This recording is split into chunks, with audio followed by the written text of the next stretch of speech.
Hello students, a very good evening to all and welcome back to Daily Newspaper Analysis. Today is 27th of May and for today we shall be discussing four important articles from The Hindu as well as Down to Earth. The first important article is related to critical minerals as well as rare earth elements. So recently the meeting of foreign ministers among the Quad countries took place in New Delhi and important framework was finalized.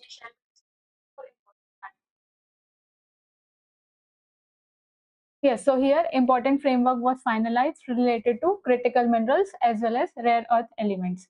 Next article is related to National Chambal Sanctuary. So recently concern was raised by the Supreme Court of India because of the illegal mining happening in the areas of Chambal River.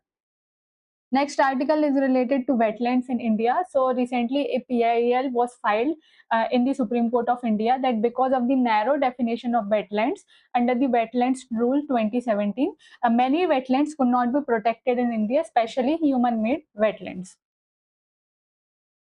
And finally, a very important and interesting article related to Napier grass. So basically, this grass is seen as a solution or seen as a feedstock for the bio-CNG purposes. So here, four articles we shall be discussing for today. So this article, India and US draw up deal on rare earth elements. So as you already know, we already discussed that recently the meeting of Quad foreign ministers took place in New Delhi. This meeting took place in New Delhi, and here an important framework was established.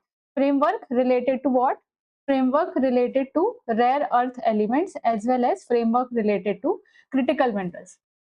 Now, what is the purpose? What is the main aim of establishing this framework? So, main aim is to ensure the resilient supply chain of critical minerals as well as rare earth elements. Because many times we have discussed that what is the importance of these rare earth minerals as well as critical minerals. Next important thing is that these countries, these four countries in the Quad, they want to reduce the dependence on China. Why? Because actually what happened in 2025, China imposed the export controls on the supply of critical minerals as well as rare earth elements.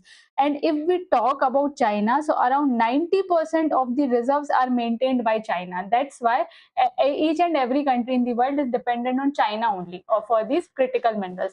That's why first important aim was to ensure the resilient supply chain of all these critical minerals as well as rare earth elements. Next important aim was to reduce the dependence on China because of the 2025 export control which was imposed by China. And important thing is, since this framework is related to these critical minerals, so this framework will include all the stages which are involved in the use of critical minerals. So what are all these stages? For example, mining to processing to final usage or exporting these products. So all these stages, just a second, so all these stages which are related to rare earth elements or critical minerals, all these stages will be included. So here an important framework which was finalized, that was Quad Critical Minerals Initiative Framework. Quad Critical Minerals Initiative Framework. See, why I am discussing all these frameworks? Because recently in 2026 question paper, a question was asked that what were the final agreements or what were the final MOUs between India and Germany when German Chancellor visited in India. So that's why whenever anything will be finalized from now onwards between India and any other country or among the grouping, so we shall be discussing all those finalized frameworks. So here Quad Critical Mineral Initiative Framework was finalized among the Quad countries. So please remember, maybe it can be asked next year. And already we know a bilateral agreement which took place between India and USA, right? I think few days back only we discussed this bilateral agreement between India and USA related to critical minerals, and that was Pax Silica Initiative. Pax Silica Initiative. So it also had the same purpose to ensure the secure as well as resilient supply chain for all these critical minerals so as to maintain peace all over the world. Because if each and every country will be having the adequate supply of all these minerals, then economy will be good. So these were the major frameworks which took place. Now, for exam point of view, quickly let's discuss some of the basic points related to critical minerals. So first very important point for you is that at present China controls nearly 90% of the global rare earth processing, creating economic as well as geopolitical risk. Because see, if 90% these rare earth minerals as well as critical minerals are controlled by China, then no, anyway all the countries will be dependent on China only. Now let's discuss some of the characteristics of critical minerals. So please remember that each and every country has their own list of critical minerals. So it's not like all over the world we have one single list of critical minerals and we can say these all minerals are critical for all the country in the world. No, each and every country create a list of critical minerals based on their strategic needs. Strategic needs, for example, renewable energy generation, or for example power distribution or electric vehicles or any kind of infrastructure. So please remember that each and every country have their own list of critical minerals. Now if I talk about what are critical minerals, so see, these minerals can be metals also and these minerals can be non-metals also.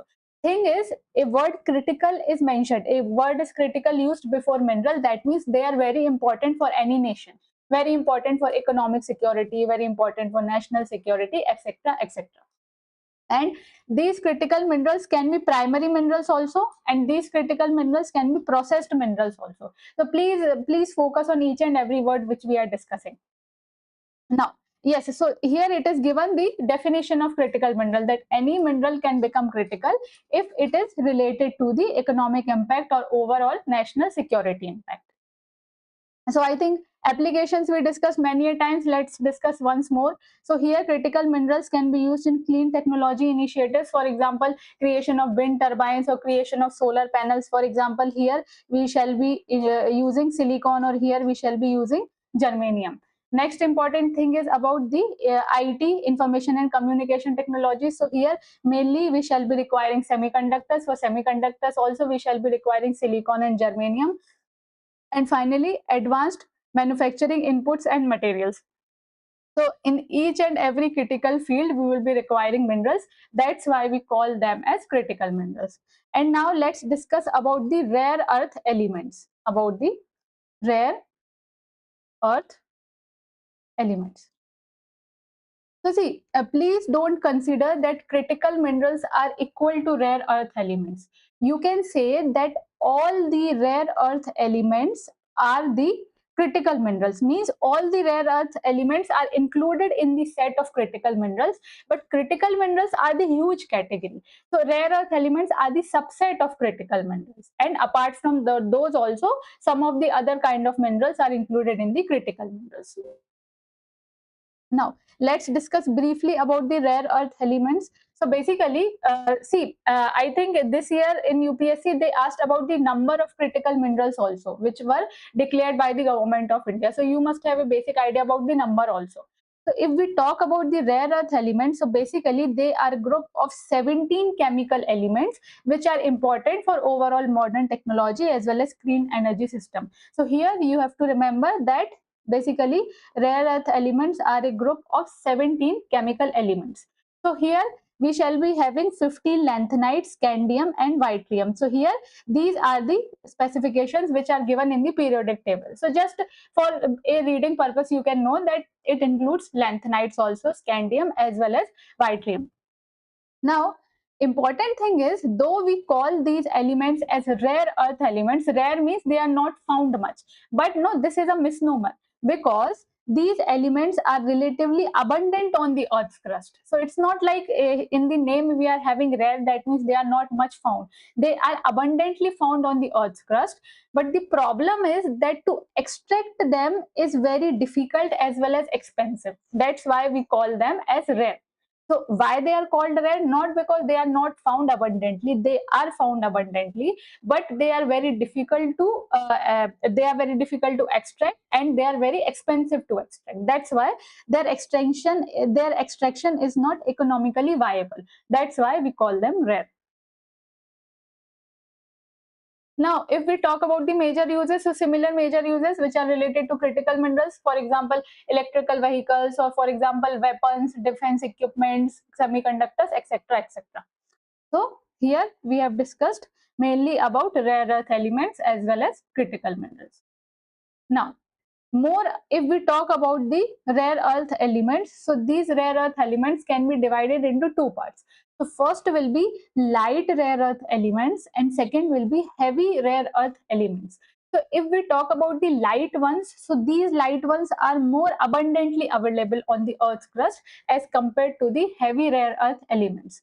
So these are less available and they are more critical. So here these are more abundant but are less critical. These are very less abundant but are more critical. And if we talk about the special rare earth elements, so here we can consider name of neodymium. So neodymium is an important light rare earth element which is mainly used in mobile phones, medical equipments, etc., etc. If we talk about the heavy rare earth elements, so heavy rare earth elements are more critical than light ones. So here some of the examples are yttrium as well as cerium. So please remember this classification also. Maybe next year this classification can also be asked. Now, yes, this was the question of this year's prelims 2026 which I was discussing.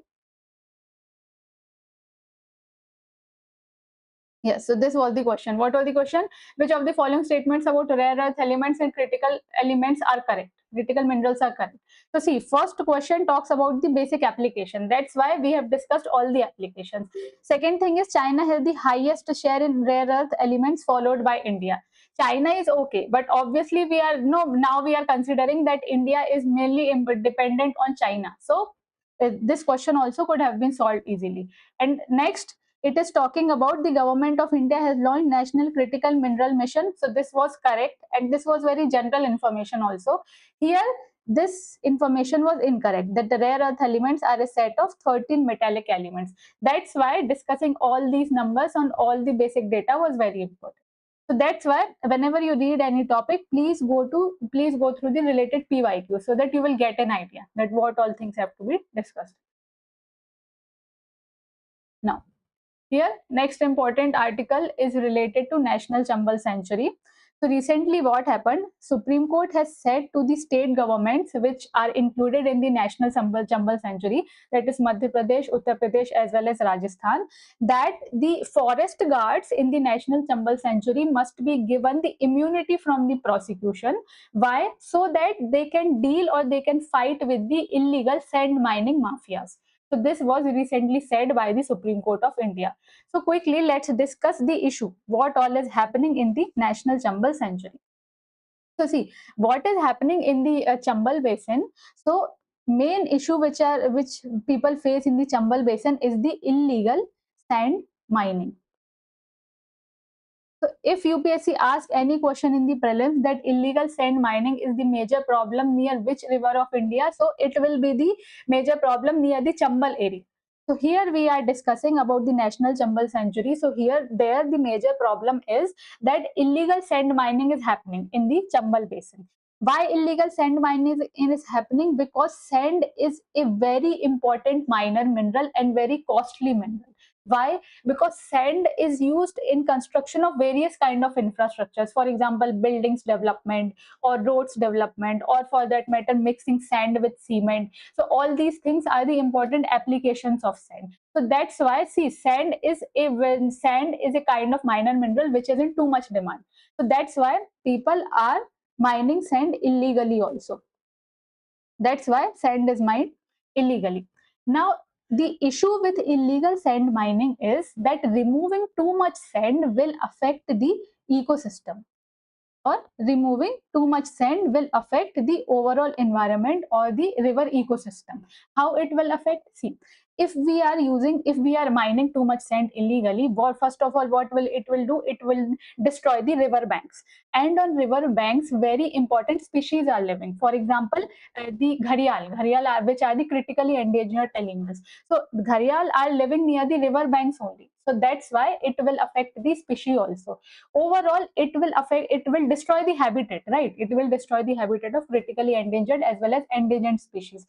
and overall it will erode the overall ecosystem, and it will pollute the groundwater also, because we humans use fresh water for drinking. But if you are mining too much sand, no, then there will be mixing of salty water, salty ocean or sea water with the fresh water. So that's why illegal sand mining is a very big problem. Now, why Supreme Court has said that state government must provide immunity to the forest guards? Because recently what happened, some of the forest guards tried to stop the illegal sand miners in the National Chambal Sanctuary. But what happened? These forest guards were killed by the mining vehicles. So what happened? These forest guards were killed by the mining vehicles. That's why now people there are fearful to take up any action against the illegal sand mining mafia. So that's why Supreme Court told, what Supreme Court told, that why state governments are not able to control illegal sand mining mafias. So no, it seems that these mafias are more stronger than the state government. So that's why Supreme Court is saying that state government must take some concrete step to stop this illegal activity of sand mining mafia. So here, basically, Supreme Court has said to state government that you must provide the legal immunity to the forest guards, so that they are not fearful that even if we take some kind of action against the illegal sand mining mafias, then we may be prosecuted. So that's why Supreme Court is saying you must provide the prosecution immunity to forest guards, so that they can take action genuinely. And how Supreme Court was able to do this? Supreme Court took this action under Article 142 of the Constitution. So please remember, this Article 142, will be in news in every one or the other day, because Article 142 is used to ensure complete justice by the Supreme Court of India. So that's why please remember, Supreme Court has said all these things to the state government under Article 142 of the Constitution, and which is used to ensure complete justice. So basically, first thing what Supreme Court has said, that state government must ensure the legal immunity from the prosecution. Second important thing second important what Supreme Court has said, that you must increase the forest guard staff. You must increase the staff, you must train the staff, and you must ensure the CCTV surveillance, so that we can monitor the illegal activities of sand mining mafias. Now, since we are talking about the National Chambal Sanctuary, so let's quickly discuss what all things are included in National Chambal Sanctuary. So first of all, let's look the location only. So this is the location. So this is Madhya Pradesh, this is Uttar Pradesh, and this is Rajasthan. The National Chambal Sanctuary is located at the tri-junction of all these states. So this Chambal Sanctuary includes the area of all these three states. Yes. Now, what are the other points? So, National Chambal Sanctuary is India's first and only tri-state protected riverine sanctuary. Riverine sanctuary because this sanctuary is around the river only. That's why riverine sanctuary, and it is the India's first sanctuary, which is the only tri-state protected riverine sanctuary. And why this sanctuary is very well known? It is very well known for the protection of critically endangered gharial population in the wild. So please remember, this sanctuary is known for gharial population. And what is the IUCN status of gharial? So their IUCN status is critically endangered. And if we talk about other important points, so this is listed as important bird area also. So these were some of the important points related to National Chambal Sanctuary. Now, yes, since we were talking about the illegal sand mining, so UPSC has already asked a question related to impacts of illegal sand mining. So what was that question? Which of the following is or are the possible consequences of heavy sand mining in the riverbeds? That's why we discussed that what are the impacts of heavy sand mining, illegal sand mining. So this question also proves that whenever you read any topic, please go through the PYQs. Now, next important article is related to definition of wetlands in India. So see, recently what happened, just a second. Yes. So recently what happened, some of the environment activists filed a petition. Let me change the color. Yes. So some of the environmental activists filed a petition in the Supreme Court of India. And what they said that the definition of wetlands in India, which is given under the Wetlands Rule 2017, is very narrow. Why it is narrow? because the definition which is given in those rules, that definition is not including the human made wetlands. So basically the definition which is included in the wetland rules 2017, that definition does not include human made wetlands, and if human made wetlands are not included, that means they will be out of the protection.